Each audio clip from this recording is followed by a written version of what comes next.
Hello everyone, welcome back to official YouTube channel of Bansal Academy. I am Pooja, chemistry educator. Prediction series में आज हम करेंगे हमारा next important topic that is concentration term. Concentration term जो topic है वो हमारी chemistry का एक बेसिक टॉपिक है एंड इम्पोर्टेंट टॉपिक है. इम्पोर्टेंट टॉपिक क्यों है? अगर आप हर बार के एग्जाम उठा के देखो, प्रीवियस ईयर एग्जाम, तो यहाँ से हमें एक या दो क्वेश्चन हमें देखने को मिलता है.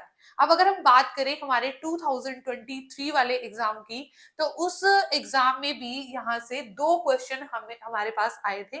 तो देखिए, जैसे कि फर्स्ट क्वेश्चन था, calculate the molality of solution that contain 51.2 gram of naphthalene in 500 ml of carbon tetrachloride and density of carbon tetrachloride is 1.60 gram per ml. ठीक है, हमें इसको सॉल्व करना था. नेक्स्ट क्वेश्चन जो हमारा था वो क्या था? What is the molarity of lithium ion in a solution prepared by dissolving 2.20 gram of lithium sulfate in enough water to make 50 ml of solution. Means एक क्वेश्चन में हमसे पूछा गया था मोलारिटी और एक क्वेश्चन में था मोलालिटी, राइट? तो अब देखिए, जो ये दोनों ही क्वेश्चन है ये कहाँ से हैं? कंसंट्रेशन टर्म से. और कंसंट्रेशन टर्म हमारी केमिस्ट्री में, ठीक है, जो मेनली अगर हम बात करें हमारी फिजिकल केमिस्ट्री में, तो कहीं ना कहीं यूज होती ही रहती है, राइट? तो चलिए हम स्टार्ट करते हैं कंसंट्रेशन टर्म. पहले हम सारी की सारी कंसंट्रेशन टर्म को स्टडी करेंगे एंड लास्ट में हम इन क्वेश्चंस को सॉल्व करेंगे, राइट? तो चलिए स्टार्ट करते हैं कंसंट्रेशन टर्म. अब क्या होती क्या है कंसंट्रेशन टर्म? तो देखिए, कंसंट्रेशन टर्म पढ़ने से पहले समझते हैं कंसंट्रेशन ऑफ सॉल्यूशन. तो कंसंट्रेशन ऑफ सॉल्यूशन क्या होता है? कंसंट्रेशन ऑफ सॉल्यूशन हमारे पास होता है amount of solute present in a given solution is known as concentration of solution. Concentration of solution को हम कैसे डिफाइन कर सकते हैं? Amount of solute present in a amount of solute present in a given volume of solution is known as concentration of solution, right? अगर देखिए concentration term को हम यहाँ पर, ठीक है, समझना चाहते हैं, ठीक है, बिल्कुल, ठीक है. देखिए, हम ऐसे समझ सकते हैं, हमारे पास मान लीजिए टू ग्लास है और टू ग्लास जो है वो इक्वल वॉल्यूम के हैं, राइट? इसे हम ग्लास ए बोल देते हैं और इसे हम ग्लास बी बोल देते हैं. हमने क्या किया, ठीक है, जो ग्लास ए ग्लास बी दोनों में 100 ml वाटर है, मान लीजिए क्या है, 100 ml वाटर है. इसके अंदर ग्लास ए में हमने 2 स्पून शुगर की ऐड की और ग्लास बी में हमने 5 स्पून शुगर की ऐड की. तो which one is more sweeter in taste? तो इसमें से कौन ज्यादा स्वीटर होगा टेस्ट में? तो आपके पास क्या आएगा? जो ग्लास बी है उसके वाला जो सोल्यूशन होगा that will be more sweeter in taste. तो मीन्स क्यों है? क्योंकि यहाँ पे जो सॉल्यूट की कंसंट्रेशन है वो क्या है? ज्यादा है as compare to in glass A, right? तो सॉल्यूट क्या होता है? सॉल्यूट सोल्यूशन का वो कंपोनेंट होता है जो प्रेजेंट होता है लेसर अमाउंट में, और सॉल्वेंट कौन सा कंपोनेंट होता है? जो प्रेजेंट होता है हायर अमाउंट में, ठीक है. तो यहाँ पर आप लिख सकते हैं, हमने कहा कि सॉल्यूशन के दो कंपोनेंट होते हैं, सॉल्यूट एंड सॉल्वेंट, राइट? तो सॉल्यूट क्या होता है? Solute present in lesser amount, present in lesser amount, and solvent is present in higher amount, right? Present in higher amount. और जरूरी नहीं है कि जो सॉल्वेंट है वो हमेशा लिक्विड ही होगा, ठीक है, वो सॉलिड भी हो सकता है, कुछ भी हो सकता है, सिर्फ वो क्या होना चाहिए? हायर अमाउंट में प्रेजेंट होना चाहिए, राइट? तो वो होता है सोल्यूशन. तो देखिए, अगर आप इसमें कंफ्यूज होते हैं कि ठीक है, या आपको मान लो किसी को टीच करना है, ठीक है, जनरली क्या होता है, जो छोटे बच्चे होते हैं वो क्या होते हैं, ऐसे कंफ्यूज हो जाते हैं कि सॉल्वेंट क्या होता है, सॉल्वेंट ज्यादा अमाउंट में होता है या सॉल्यूट ज्यादा अमाउंट में होता है. तो उसके लिए ना देखो ऐसी सिंपल सी चीज है, देखो सॉल्यूट है, सॉल्यूट में सॉल्यूट जो ये पूरा वो हमारे पास है, इसके अंदर कितने अल्फाबेट्स हैं, 6, और सॉल्वेंट में कितने हैं, 7। तो बस ऐसे याद रखो कि यहाँ पे 7 अल्फाबेट्स हैं, तो यहाँ पे ये हायर अमाउंट में होता है, जो हायर अमाउंट में होता है उसे सॉल्वेंट कहते हैं, और जो लेसर अमाउंट में होता है उसे हम क्या कहते हैं, सॉल्यूट कहते हैं, राइट। चलिए उसके बाद अब देखिए जो कंसंट्रेशन है सॉल्यूशन की, उसको रिप्रेजेंट करने के लिए हमारे पास डिफरेंट डिफरेंट टर्म्स है, तो वो टर्म्स हमें क्या करनी है, अब डिस्कस करनी है। तो सबसे पहली हमारे पास जो कंसंट्रेशन टर्म है, that is mass by mass percentage, mass by mass percentage. तो देखिए मास बाय मास परसेंटेज, ठीक है, ये क्या किसके इक्वल होगी, ये होगी मास ऑफ सॉल्यूट, ठीक है, mass of solute divided by में mass of solution, mass of solute divided by में mass of solution into 100, right. Second, mass by volume percentage, mass by volume percentage. तो मास बाय वॉल्यूम परसेंटेज के लिए क्या होगा, mass of solute, mass of solute divided by में volume of solution, divided by में volume of solution into 100, right. ठीक है, मास by volume है तो सॉल्यूट का मास और सॉल्यूशन का volume, volume of solution into 100, percentage के नाम का 100 तो आएगा ही, राइट।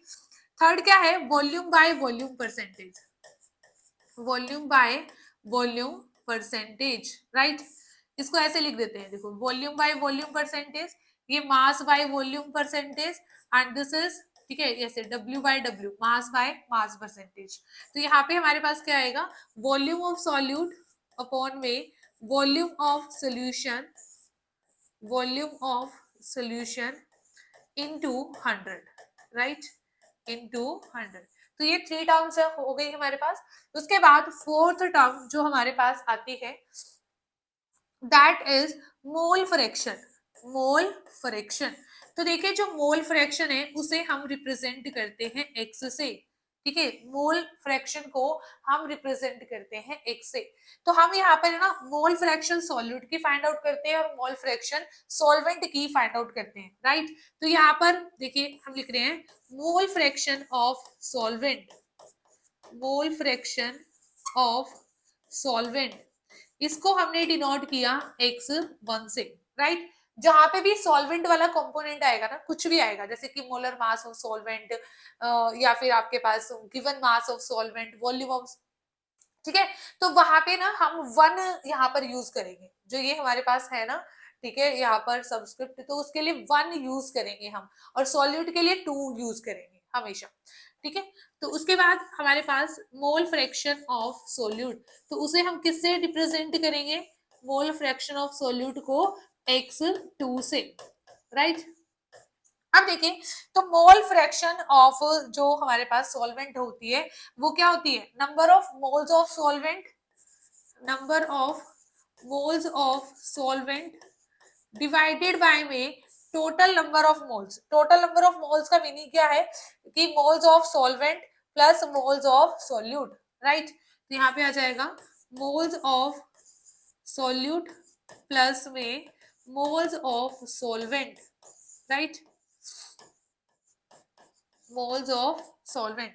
और यहाँ पे क्या आएगा, moles of solute, moles of solute divided by में मोल्स ऑफ सॉल्यूट प्लस में solvent, moles of solute plus moles of solvent, moles of solvent, right, ठीक है। तो ये हमारे पास आ जाएगा। अब देखिए मोल्स ऑफ सॉल्वेंट और सॉल्यूट कैसे फाइंड आउट होंगे, हमारे पास मोल्स ऑफ सॉल्यूट, ठीक है, मोल्स ऑफ सॉल्यूट को हम डिनोट कर रहे हैं किससे, N2 से, मोल्स ऑफ सॉल्वेंट को डिनोट कर रहे हैं N1 से, ठीक है। नंबर ऑफ मोल्स कैसे आते हैं, अगर आपको मास गिवन है तो मास को डिवाइड कर दीजिए मोलर मास से, तो वो हमारे पास क्या आ जाते हैं, नंबर ऑफ मोल्स, राइट, ठीक है। तो ये हम मोल कॉन्सेप्ट में भी स्टडी करते हैं, number of moles is equal to given mass upon में मोलर मास, राइट। ठीक है, मोल कॉन्सेप्ट भी मैंने आपको करवाया है। ठीक है, तो ये क्या है, number of moles given mass upon में मोलर मास, तो ये आ गया। अब देखिए तो हम ऐसे लिख सकते हैं ना, mole fraction of solvent is equal to n1 over n1 plus n2 and mole fraction of solute that is x2 is equal to n2 over n1 plus में n2, राइट। तो ये हमारे पास क्या हुई, ये हमारे पास हुई हमारी fourth concentration term that is mole fraction. उसके बाद नेक्स्ट जो हमारे पास फिफ्थ कंसंट्रेशन टर्म हमारी आती है दैट इज मोलारिटी, राइट। तो दैट इज मोलारिटी। अब देखिए मोलारिटी को हम डिनोट करते हैं कैपिटल एम से, ठीक है, मोलारिटी को डिनोट करते हैं कैपिटल एम से। अब मोलारिटी क्या है, मोलारिटी होते हैं number of moles of solute, number of moles of solute, number of moles of solute present in 1 liter of solution, right. Solution का वॉल्यूम कितना हो, 1 लीटर ऑफ सोल्यूशन में जितने नंबर ऑफ मोल्स होते हैं उसे हम क्या कहते हैं, molarity. Number of moles of solute present in 1 litre of solution is known as molarity, right. तो हमारे पास है ना, हम मोलारिटी को कैसे लिख सकते हैं, देखिए number of moles of solute, number of moles of solute present in 1 liter of solution, right। ठीक है, अब देखिए आपको मान लो कि सोल्यूशन, ठीक है, जरूरी तो नहीं है ना कि आपको जो लैब के अंदर सोल्यूशन 1 लीटर ही बनाना होता है हमेशा। ठीक है, आपको मान लो कि 200 ml बनाना है, अब ऐसे ये थोड़े है कि हम 1000 ml बनाएंगे, बाकी का सारा वेस्ट 200 ml हम यूज करेंगे। तो जितना रिक्वायर्ड है उतना ही बनाएंगे, तो हमें कुछ ऐसा फॉर्मूला चाहिए कि सो दैट हमें रिक्वायर्ड मोलारिटी का जो सोल्यूशन है वो बन जाए, चाहे हमें 100 ml बनाना हो चाहे 50 ml बनाना हो। ठीक है, तो number of moles of solute यहाँ पर क्या है, वॉल्यूम ऑफ सोल्यूशन, ठीक है, पर ठीक है यहाँ पे जो वॉल्यूम ऑफ सोल्यूशन अगर इन लीटर है, तो यहाँ पे क्या है 1 लीटर में हमें फाइंड आउट करना है, ठीक है, इनटू 1 लीटर ऐसे बनता है ये। ठीक है, तो number of moles of solute, ठीक है, divided by volume of solution in litre, तो यहाँ पे फिर क्या आएगा, 1 आएगा। ठीक है, अगर 1 लीटर में हमें बताना है ना नंबर ऑफ मोल्स, तो यहाँ पे 1। बट जनरली ना हम क्या देखते हैं केमिस्ट्री के अंदर, हमें सोल्यूशन लीटर्स में नहीं मिलीलीटर में ज्यादा बनाने को मिलता है। तो यहाँ पे हम अगर यहाँ पे ml लिखेंगे तो यहाँ पे 1 की जगह क्या आ जाएगा, 1000 आ जाएगा, राइट। ठीक है, तो देखिए यहाँ पर हमारे पास molarity is equal to number of moles of solute divided by में वॉल्यूम ऑफ सोल्यूशन। यहाँ पे हमने इन ml लिख दिया तो कोई प्रॉब्लम नहीं है, तो यहाँ पे 1 की जगह क्या कर दो, 1000 ml कर दो, ऐसे ही करोगे तो ये हमारे पास ऐसे यहाँ से फॉर्मूला बनेगा। ठीक है, इस चीज को मैं बार बार रिपीट नहीं करूंगी। ठीक है, जो नेक्स्ट मोलालिटी वगैरह हमारा कॉन्सेप्ट आएगा उसमें मैं डायरेक्ट लिखूंगी, तो यहाँ पे मैंने आपको समझा दिया है। तो देखिए number of moles of solute को फर्दर कैसे लिख सकते हैं, गिवन मास ऑफ सॉल्यूट, हमें मास ऑफ सॉल्यूट दिया हो तो कैसे निकालेंगे, number of moles given mass divided by में molar mass of solute, right. तो number of moles of solute हमारे पास होते हैं given mass of solute divided by में मोलर मास ऑफ सोल्यूट, और यहाँ पे क्या आ जाता है, वॉल्यूम ऑफ सोल्यूशन, राइट। ठीक है, ये है volume of solution in ml, है ना, वॉल्यूम ऑफ सोल्यूशन है। ठीक है, और यहाँ पे हमने क्या रख दिया, 1000। ठीक है, सिंपल सी चीज है। अगर देखो लीटर है, मान लो मिलीलीटर बनाना है, तो उसको आपने मान लो कि लीटर वाला फॉर्मूला याद किया हुआ है, ठीक है, तो आपको दे दिया 200 ml, तो आप 200 ml के लीटर तो बनाओगे ही ना। तो 200 ml के लीटर क्या बनेंगे, 200 अपॉन में 1000 लीटर। ठीक है, फिर आप लिखोगे यहाँ पे 200 अपॉन में 1000, तो वही चीज नहीं आ गई, यहाँ पे 200 अपॉन में 1000 ऊपर ही चला जाएगा। ठीक है, तो वही चीज आ जाएगी ना, तो इसमें आपको कंफ्यूज होने की जरूरत नहीं है। ठीक है, कि यहाँ पे आप यहाँ पे क्या, ठीक है, volume of solution in ml सिर्फ मैंने इसलिए यहाँ पर लिखा है कि भाई अगर आपको एग्जाम में सीधा से दिया हो 250 ml सोल्यूशन बनाना है या 50 ml सोल्यूशन बनाना है, तो आप डायरेक्ट यहाँ पे वैल्यू पुट कर दो। ठीक है, ये 1000 आपने वैल्यू फॉर्मूले में याद कर लिया। ठीक है, ऐसे नहीं करना तो आप ये वाला फॉर्मूला भी याद कर सकते हो, ठीक है, नंबर ऑफ मोल्स अपॉन में वॉल्यूम ऑफ सोल्यूशन, सिंपल। पर यहाँ पे ध्यान रखना कि वॉल्यूम अगर आपको एमएल में दिए तो आप उसको लीटर में चेंज कर लेना, ठीक है, अदरवाइज फिर क्वेश्चन जो आंसर है वो गलत आएगा, राइट। तो देखिए गिवन मास ऑफ सॉल्यूट को हम रिप्रेजेंट कर रहे हैं W2 से, मोलर मास ऑफ सॉल्यूट को रिप्रेजेंट कर रही हूँ M2 से। मैंने आपको बोला ना सॉल्यूट के लिए 2 और सॉल्वेंट के लिए 1 ही हम यहाँ पर यूज करने वाले हैं, into 1000 अपॉन में v is a volume of solution. तो ये हमारे पास क्या आ गया, मोलारिटी के लिए फॉर्मूला आ गया, राइट, ठीक है। नंबर ऑफ मोल्स है ये, number of moles present in 1 litre of solution. अब इसकी यूनिट क्या होगी, देखो मोल्स की यूनिट होती है मोल्स, ठीक है, यहां से ही आप देख लो, देखो नंबर ऑफ मोल्स की यूनिट क्या होती है, उसको मोल्स ही लिखते हैं, मोल लिखते हैं, और जो यहाँ पे है ये लीटर, तो क्या बन गया मोल पर लीटर, राइट, मोल पर लीटर। और इसको हम सिंपली डिनोट करते हैं किससे, मोलर से भी हम इसे डिनोट करते हैं। ये हमारे पास क्या होती है, unit of molarity, unit of molarity. इसको क्या बोलते हैं, कैपिटल एम को, कैपिटल एम को बोलते हैं मोलर, ठीक है, कैपिटल एम को क्या बोलते हैं, मोलर, राइट, अदरवाइज मोल पर लीटर। तो ये थी हमारी कंसंट्रेशन टर्म मोलारिटी। अब उसके बाद आती है मोलालिटी, ठीक है, मोलालिटी, राइट, ठीक है। तो नेक्स्ट टर्म इज मोलालिटी। अब मोलालिटी क्या होती है, देखो मोलालिटी को हम डिनोट करते हैं स्मॉल m से, ठीक है, this is the sixth concentration term. Molality number of moles of solute ही होते हैं but present in 1 kg of solvent, not in 1 litre of solution, right. तो यहाँ पे हम क्या लिखेंगे, number of moles, number of moles of solute present in 1 kg of solvent. देखिए ना कंसंट्रेशन को हम जरूरी थोड़ी है कि सिर्फ सॉल्यूशन वाली टर्म में ही उसको रिप्रेजेंट कर सकते हैं, सॉल्वेंट वाली टर्म में भी कर सकते हैं, है ना, कि मान लो कि 1 kg सॉल्वेंट में जितना ज्यादा सॉल्यूट प्रेजेंट होगा उतनी ज्यादा क्या होगी, उसकी कंसंट्रेशन होगी, किसी भी तरीके से हम इसको रिप्रेजेंट कर सकते हैं। तो number of moles of solute present in 1 kg of solvent is known as molality. तो देखिए यहाँ पर हम क्या लिखेंगे, number of moles of solute, number of moles of solute divided by में यहाँ पे क्या लिखोगे, weight of solvent, weight of solvent.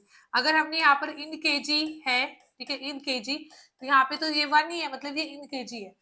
अब इसके अगर ग्राम दिए हो, ठीक है, जरूरी नहीं है कि हमें ये बोलेगा कि इसे सॉल्वेंट है, मान लो नैप्थलीन कोई किसी में सॉल्वेंट है, ठीक है, या कोई और है एंथ्रासिन, कुछ भी है मतलब, ठीक है, कोई भी सॉल्यूट है, ठीक है, आपको ये दे दिया कि वो सॉल्वेंट है और इतना ग्राम है, ठीक है, तो फिर अगेन ग्राम को किस में चेंज करना पड़ेगा, केजी में।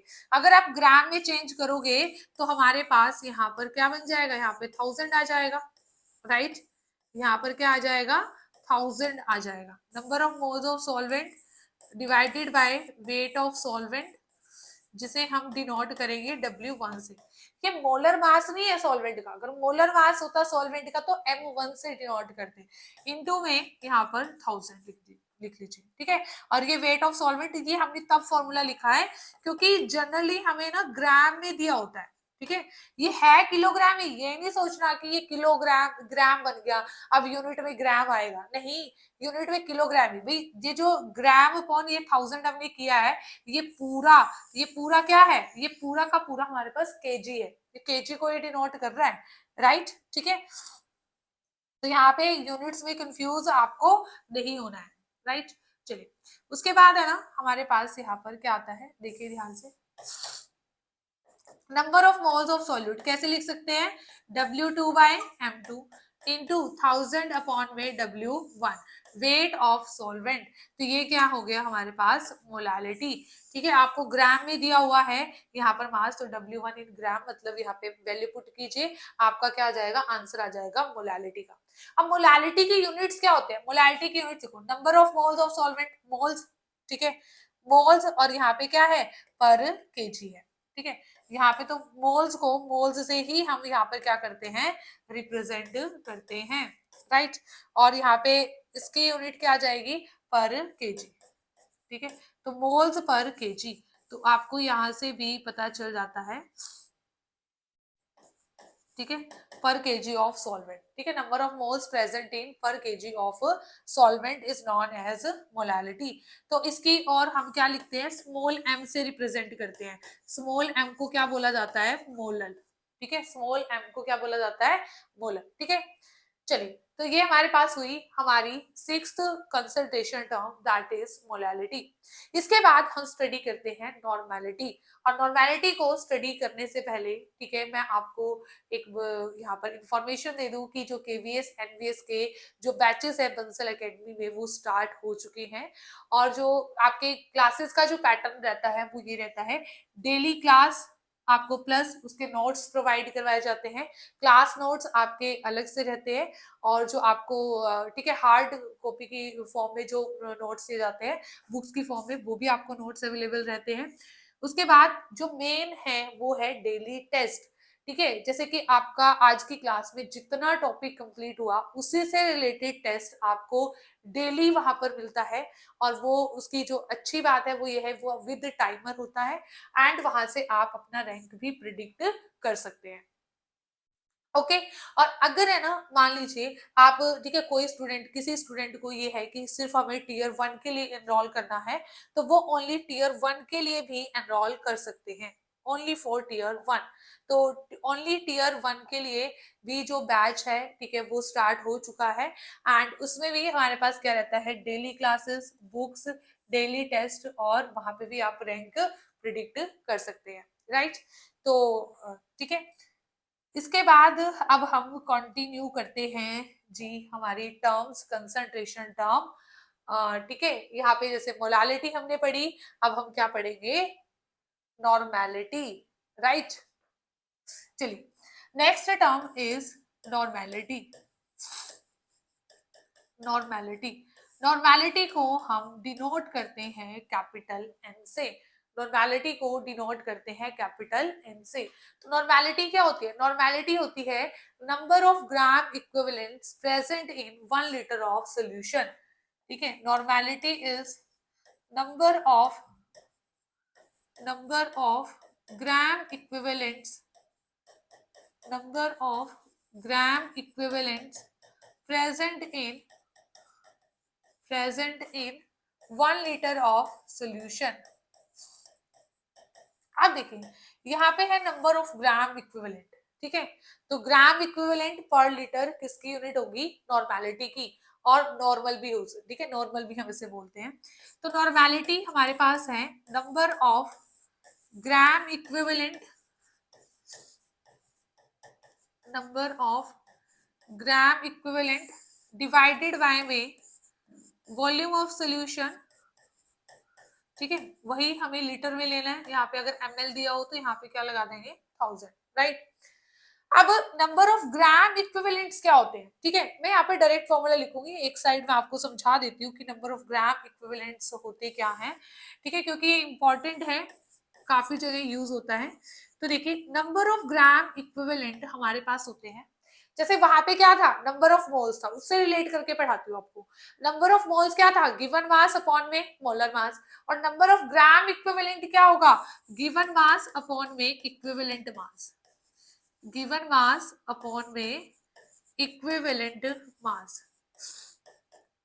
राइट, गिवन मास अपॉन में इक्विवेलेंट मास। अब आप कहोगे मैम मोलर मास तो समझ आता था, अब इक्विवेलेंट मास क्या है, इक्विवेलेंट मास हमारे पास होता है, equivalent mass is equal to molar mass divided by में n, molar mass divided by में एन फैक्टर। तो ये एन फैक्टर क्या है, तो ये एन फैक्टर है, जैसे कि हम मान लो एसिड के केस में ये देख सकते हैं उसकी बेसिसिटी क्या है, ठीक है, वो कैसे देखेंगे, देखिए for example for HCl, HCl में सिर्फ ये कितने, ये एसिड कितने H पॉजिटिव दे सकता है, 1, तो इसके लिए जो एन फैक्टर होगा वो होगा 1। जैसे अगर बात करें H2SO4 की, तो ये कितने H पॉजिटिव दे सकता है, 2, तो यहाँ पे एन फैक्टर क्या होगा, 2 होगा, राइट, ठीक है, ये एन फैक्टर की हम वैल्यूज लिख रहे हैं। उसके बाद मान लीजिए आपके पास है कॉपर हाइड्रोक्साइड, ये बेस है, तो ये कितने हाइड्रोक्साइड आयन दे सकता है, 2, तो यहाँ पे एन की वैल्यू क्या होगी, 2, मान लीजिए है कॉपर सल्फेट, अब आप कहोगे मैम ना तो ये एसिड है ना या बेस है, तो फिर कैसे देखें? तो इसमें आप देखो नंबर ऑफ इलेक्ट्रॉन्स इन्वॉल्व, ठीक है, चार्ज। देखिए कॉपर के ऊपर कितना चार्ज है, +2, सल्फेट के ऊपर कितना है, -2। तो यहाँ पे नंबर ऑफ जो एन फैक्टर होगा वो कितना होगा, 2। अगर हम अब बात करें, ठीक है, एक एग्जांपल और लेते हैं, Al2O3, राइट, Al2O3, इससे आपको क्लियर हो जाएगा बिल्कुल कि एन फैक्टर हमें लेना क्या है आखिरकार। तो देखिए आपके पास 3 ऑक्सीजन के ऊपर कितना चार्ज है, एक ऑक्सीजन के ऊपर -2 होता है, तो 3 ऑक्सीजन के ऊपर कितना होगा, यहाँ पर -6, ठीक है। आपको, ठीक है, ऐसे नहीं देखना कि 2 एल्यूमिनियम है, एल्यूमिनियम के ऊपर +3, ऑक्सीजन के ऊपर -2, ठीक है, फिर उसका आप क्या कर सकते हो, एलसीएम ले सकते हो, या ऐसे देख लो, सिंपल सा तरीका देखो, -6 हो गया 3 ऑक्सीजन के ऊपर, और 2 एल्यूमिनियम के ऊपर कितना हो गया, +6, तो मतलब टोटल 6। तो इसके लिए जो एन फैक्टर है वो क्या रहेगा, 6 रहेगा, राइट। तो ऐसे आपको देखना है। उसके बाद चलिए, अब आपको ये पता चल गया नंबर ऑफ ग्राम इक्विवेलेंट्स क्या होते हैं, ठीक है, गिवन मास अपॉन में इक्विवेलेंट मास। इक्विवेलेंट मास इसके इक्वल होता है, वैल्यू पुट कर दो यहाँ पर, ठीक है, यहाँ पर जब हम इसकी वैल्यू पुट करेंगे तो हमारे पास क्या आ जाएगा, देखो ध्यान ध्यान से देखिए, यहाँ पर ध्यान से देखिए, अगर मैं यहाँ पर वैल्यू पुट कर दूं तो मेरे पास जो नंबर ऑफ ग्राम इक्विवेलेंट्स आएंगे, number of gram equivalents is equal to given mass upon में, यहाँ पे मोलर मास अपॉन में एन लिख दूं, तो ये अपॉन में एन कहाँ चला जाएगा, यहाँ पे चला जाएगा। तो देखो सेम ही बन गया ना, गिवन मास अपॉन में मोलर मास, बट वहां पे क्या है, इनटू एन। तो नंबर ऑफ ग्राम इक्विवेलेंट्स को हमने क्या लिखा, n into given mass of solute, gram equivalent of solute ही तो है ये, ठीक है, given mass of solute divided by में मोलर मास ऑफ सोल्यूट, वही मोलैरिटी वाला बन गया यहाँ पे, इनटू में यहाँ पर 1000 अपॉन में वॉल्यूम ऑफ सॉल्यूशन, ठीक है, बस ml में दिया है तो डायरेक्ट यहाँ पे वैल्यू पुट कर देना। तो एन फैक्टर ये सारा क्या है, दिस इज मोलैरिटी, अगेन ये क्या है, मोलैरिटी। तो देखिए हमारे पास यहाँ पर नॉर्मेलिटी और मोलैरिटी में क्या रिलेशन आ गया, एन फैक्टर इनटू मोलैरिटी कर दो तो हमारे पास क्या आ जाएगी, नॉर्मेलिटी, ठीक है। अब है ना यहाँ पर, ठीक है, जो ये एन फैक्टर आपको समझ में आ गया, तो एन फैक्टर नॉर्मेलिटी के लिए फॉर्मूला आसान हो गया, तो क्या हो गया नॉर्मेलिटी के लिए, एन इज इक्वल टू, ठीक है, यहाँ पे पहले small N into W2/M2 into 1000 upon में V, राइट। तो ये हमारे पास किसके लिए फॉर्मूला आ गया, फॉर्मूला फॉर नॉर्मेलिटी, ठीक है। तो ये हमारे पास फॉर्मूला आ जाता है जी नॉर्मेलिटी के लिए, राइट। चलिए अब हम जो बात करते हैं, ठीक है, नेक्स्ट वो हम बात करेंगे यहाँ पर किसकी, फॉर्मेलिटी, एक फॉर्मेलिटी टर्म होती है, एक पार्ट्स पर मिलियन टर्म होती है, राइट। चलिए नेक्स्ट इज फॉर्मेलिटी। देखिए ये क्वेश्चन भी हमारे एग्जाम में पूछा जाता है, फॉर्मेलिटी टर्म, ठीक है, ये होती सेम है, ये होते सेम है जैसे मोलारिटी होती है, बट ठीक है this term specially used for ionic compound, ठीक है, जैसे NaCl के लिए हम इसको यूज कर सकते हैं, ग्लूकोज के लिए हम इसे यूज नहीं कर सकते, ठीक है। तो ओनली ये क्या होती है, ये स्पेशल टर्म है used for only ionic compound, ठीक है।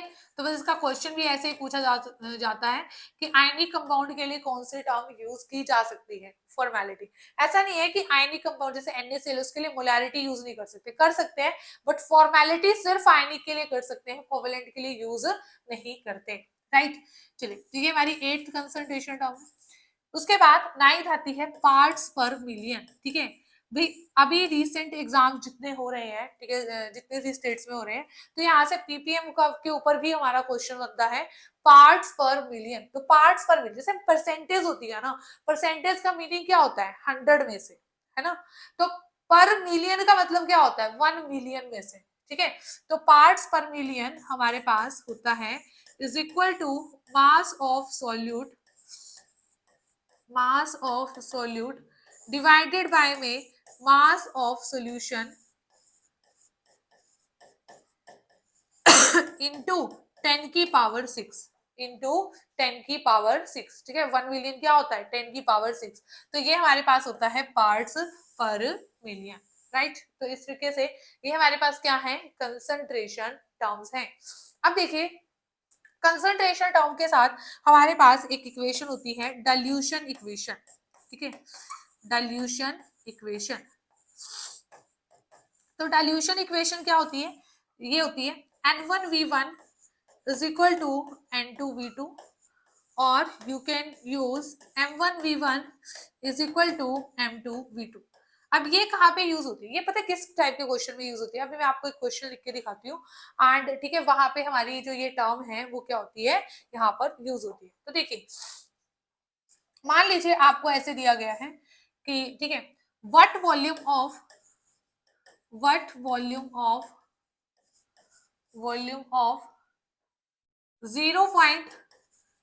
normal H2SO4 is required to make 250 ml of 0.05 normal H2SO4, ठीक है, 0.05 नॉर्मल H2SO4, राइट। ये हमें बताना है यहाँ पर। तो देखिए उसमें क्वेश्चन में क्या कहा, क्वेश्चन में हमें कहा गया कि आप है ना ये बताइए कि जैसे हमारे पास यहाँ पर गिवन क्या है 0.2 नॉर्मल H2SO4, मान लो ये 0.2 नॉर्मल H2SO4 हमारे पास पड़ा है। मुझे बनाना क्या है, मुझे बनाना है 250 ml 0.05 नॉर्मल H2SO4 इसका यूज करके। इट मींस हमें इसको डाइल्यूट करना है, ठीक है। मान लो ये मेरे पास है ऐसे 250 ml की कॉनिकल फ्लास्क, राइट, यहाँ पे मार्क लगा हुआ है। अब मुझे ये देखना है कि मैं इसमें से इसका कितना ml निकालूं और बाकी इसमें कितना वाटर ऐड करूं सो दैट मेरे पास 0.05 नॉर्मल नॉर्मेलिटी का H2SO4 बन जाए, राइट। तो है ना, आप इसमें क्या करते हो, देखो ऐसे लिखना, जैसे हमने कहा कि डाइल्यूशन इक्वेशन ये है N1V1 is equal to N2V2। देखो ध्यान से हमारे पास क्या है 0.2 नॉर्मल का, कि 0.2 नॉर्मल का कितना वॉल्यूम ले कि हमारे पास 0.05 नॉर्मल का 250 ml सॉल्यूशन तैयार हो जाए, राइट। तो यहाँ पे V1 फाइंड आउट कर दीजिए 0.05 इंटू 250 अपॉन में 0 पॉइंट में 2, राइट। तो यहाँ पे 5/100, यहाँ पे 2/10 और यहाँ पे क्या है 250, राइट। इससे ये कैंसर, इससे ये कैंसर, तो हमारे पास यहाँ पर कितना आ गया, देखिए जैसे आ गया 125 में 2, ठीक है, 125 में 2 मतलब 62.5 ml, राइट। तो मतलब है ना इस 0.2 नॉर्मल में से हम कितना निकालेंगे 62.5 ml निकालेंगे और यहाँ पे इसको इसके अंदर पुट डाउन कर देंगे, है ना। तो ये हमने 62.5 क्या लिया 62.5 ml इस ये 0.2 और बाकी का हम क्या ऐड कर देंगे यहाँ पर वाटर, ठीक है, बाकी का वाटर, ठीक है। तो यहाँ पे हमने क्या ऐड किया 62.5 ml, ठीक है, ऑफ 0.2 नॉर्मल H2SO4 प्लस, ठीक है, रिमेनिंग हमने क्या किया वाटर, ठीक है, 250 में से माइनस कर दो, मतलब ये 250 बनेगा ना, ठीक है, बाकी का रिमेनिंग वाटर, राइट। तो बस ये हमारे पास आ गया। तो उसने पूछा ना what volume of 0.2 H2SO normal H2SO4 is required, answer will be 62.5 ml। तो ये हमारे पास क्या होती है, एक डाइल्यूशन इक्वेशन होती है। अब उसके बाद आता है एक क्वेश्चन, ठीक है, मिक्सिंग ऑफ सॉल्यूशन, ठीक है। ये क्वेश्चन बहुत ही ट्रेंड में है, ठीक है, मैं ये नहीं बोल रही 2023 में आया था, बट ये क्वेश्चन बहुत ही ट्रेंड में है। या तो इक्विलिब्रियम वाले टॉपिक से यहाँ से क्वेश्चन पूछ लेता है कि पीएच पूछ लेता है, ठीक है। जब हम दो सोल्यूशन को मिक्स करते हैं ना, ठीक है, जब हम किन्हीं टू सोल्यूशंस को क्या करते हैं मिक्स करते हैं तो हमारे पास क्या होता है, ठीक है।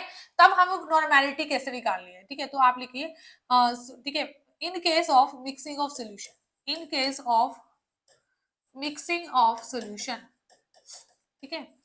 मान लीजिए अब है ना यहाँ पे मैं आपको एक चीज और बताऊंगी यहाँ पर, ठीक है, ये जनरली आपको बुक्स में लिखी हुई नहीं मिलती है। अगर मान लीजिए दो सोल्यूशन आप ऐड कर रहे हो, मान लो दोनों का नेचर एसिडिक है या दोनों का नेचर बेसिक है, मतलब दोनों का नेचर क्या है सेम है, तब तो उसमें यहाँ पे फॉर्मूले में यूज होगा प्लस का साइन, ठीक है। If nature of solution is same, ठीक है। नेचर ऑफ सोल्यूशन सेम का मतलब क्या है, या तो दोनों क्या हो, एसिडिक हो, और या फिर दोनों क्या हो, ठीक है, बेस हो। ठीक है, ऐसा ना हो एक एसिड हो एक बेस हो, नहीं। तो हमारे पास जो इक्वेशन होती है वो होती है N1V1 plus N2V2 is equal to N3V3। ठीक है, ये मान लो फर्स्ट सोल्यूशन जो आपको दिया हुआ है, ये आपको सेकंड सोल्यूशन जो दिया हुआ है, और ये मिक्स करने के बाद आफ्टर मिक्सिंग, है ना, आफ्टर मिक्सिंग, ठीक है, मिक्सचर, इसका जो वॉल्यूम होगा वो कितना होगा, वॉल्यूम V1 प्लस V2 के इक्वल होगा, राइट। ठीक है, फाइन, वॉल्यूम तो V1 प्लस V2 होगा। N3 आपको फाइंड आउट करने के लिए आती है, कि आपको N3 फाइंड आउट करनी होती है। N1 आपको गिवन होता है V1, N2 V2, everything is given to you and you have to find out N3। अगर नेचर ऑफ सोल्यूशन क्या हो, डिफरेंट हो, if nature of solution is different, different का मतलब क्या होता है, one is acidic and another one is basic. ठीक है, one is acidic, one is acidic and another one is basic। ठीक है, एक एसिडिक हो एक बेसिक हो, तब आपको सिंपल पता है क्या करना है, सिंपल आपको सिर्फ ये चेंज करना है, यहाँ पर प्लस की जगह क्या आ जाएगा, माइनस, क्योंकि वो एक दूसरे को क्या करते हैं, न्यूट्रलाइज करते हैं, राइट। तो यहाँ पे हमारे पास फिर ये इक्वेशन क्या होगी, यहाँ पर यूज होगी, राइट। चलिए, अब है ना, ठीक है, यहाँ पर भाई देखिए हमारे पास, तो ये हमारे पास इस तरीके से क्या रहते हैं, मिक्सिंग वाले यहाँ पर क्वेश्चंस हमारे रहते हैं। ठीक है, मिक्सिंग वाले क्वेश्चन। तो अब देखिए, तो ये जो हमारे पास हो गया ना, सारी की सारी कंसंट्रेशन टर्म्स से रिलेटेड हो गया, इवन ये मिक्सिंग ऑफ सोल्यूशन वाला कॉन्सेप्ट भी हो गया। ठीक है, इससे बाहर यहाँ से कंसंट्रेशन टर्म से कोई भी क्वेश्चन नहीं आता।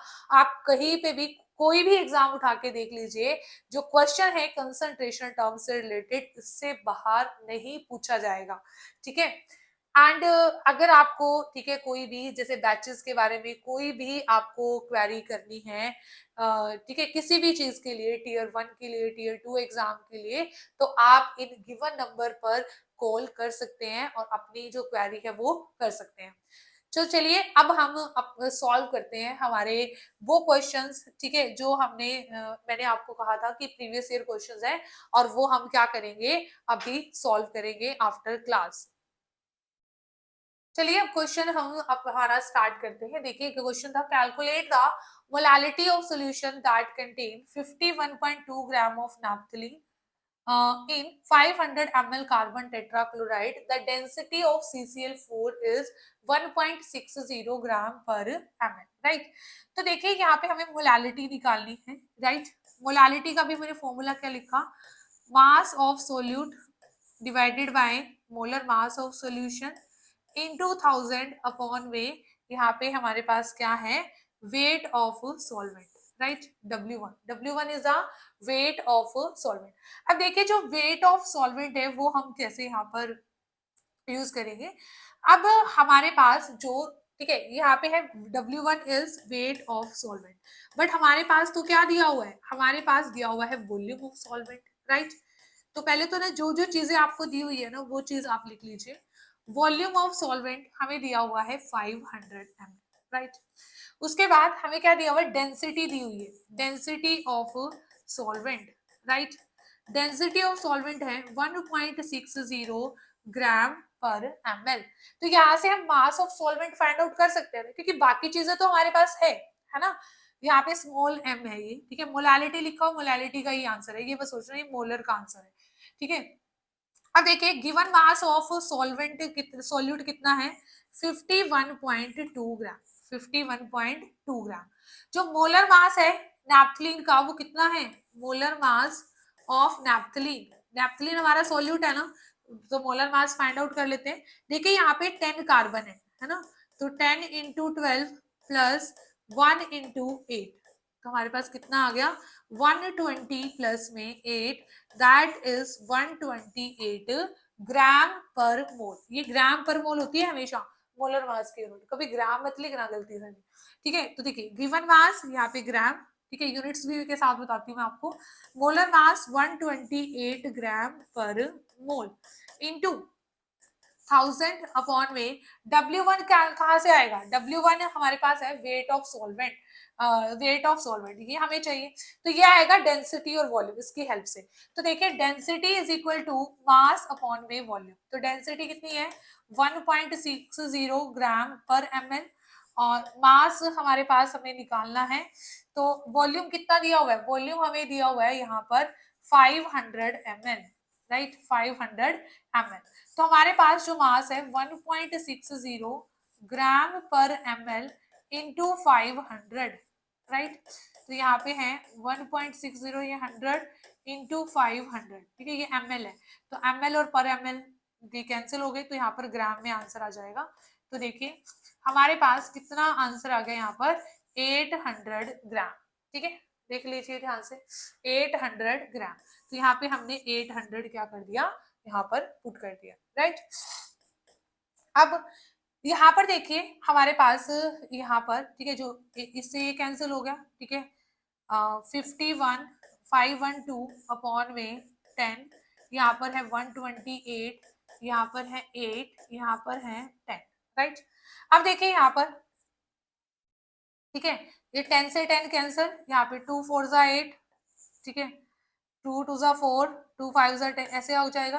तो ये क्या आ गया 2 आ गया यहाँ पर, ठीक है, तो यहाँ पे कितना आ गया, ठीक है 1 अपॉन में 2, 1 अपॉन 2 का आंसर क्या आ गया 0.5, तो ऑप्शन 2 इज करेक्ट आंसर।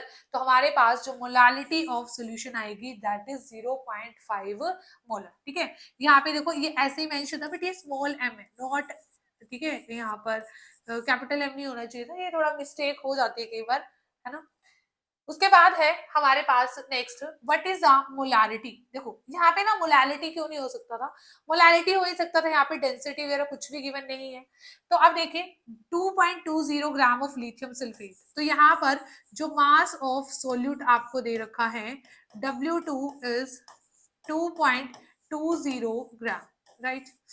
उसके बाद है मोलर मास ऑफ सोल्यूट, ठीक है M2, ये भी आपको दे रखा है 110 ग्राम पर मोल। देखिए मैंने कहा था ना इसकी यूनिट ग्राम पर मोल होती है, लिख रखा है ना। तो कहता है is in enough water to make 50 ml of solution, तो जो वॉल्यूम ऑफ सोल्यूशन आपको दे रखा है यहाँ पर वो क्या दे रखा है 50 ml, ठीक है। तो मोलारिटी, मोलारिटी हमें निकालनी है।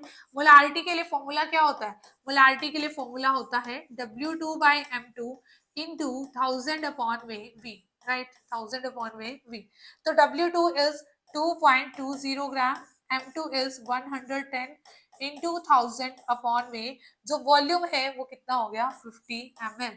इस जीरो से ये जीरो क्या हो गई कैंसिल हो गई, तो 220 अपॉन में 100, यहाँ पर 11 100 अपॉन में 50, तो देखिए यहाँ पे 2 आ गया, देखिए ध्यान से, यहाँ पे जीरो से ये कैंसिल, 11 2 जा, ठीक है, तो आ गया 4/10, तो दैट इज 0 पॉइंट में 4। तो हमारे पास आंसर कितना आ गया 0 पॉइंट में 4 मोलर, राइट। तो यहाँ पे हमारे पास, ठीक है, ये क्या रहेगा इसका करेक्ट आंसर रहेगा। ओके स्टूडेंट, तो अगर आपको ये वीडियो अच्छी लगी है तो प्लीज लाइक कीजिए, कमेंट कीजिए एंड चैनल को सब्सक्राइब जरूर कीजिए। देखिए जो अगर आप कमेंट करते हैं, जो फीडबैक आप देते हैं कमेंट्स की फॉर्म में, वो ही हमारे लिए मोटिवेशन का काम करती है, ठीक है, और उससे हमें ये मोटिवेशन मिलती है कि हाँ आपको ये सीरीज जो है वो पसंद आ रही है और हम इसे फर्दर कंटिन्यू रखें। तो प्लीज अगर आपको ये वीडियो अच्छी लगी है तो कमेंट सेक्शन में कमेंट करना ना भूलें और अपनी फीडबैक हमें दें।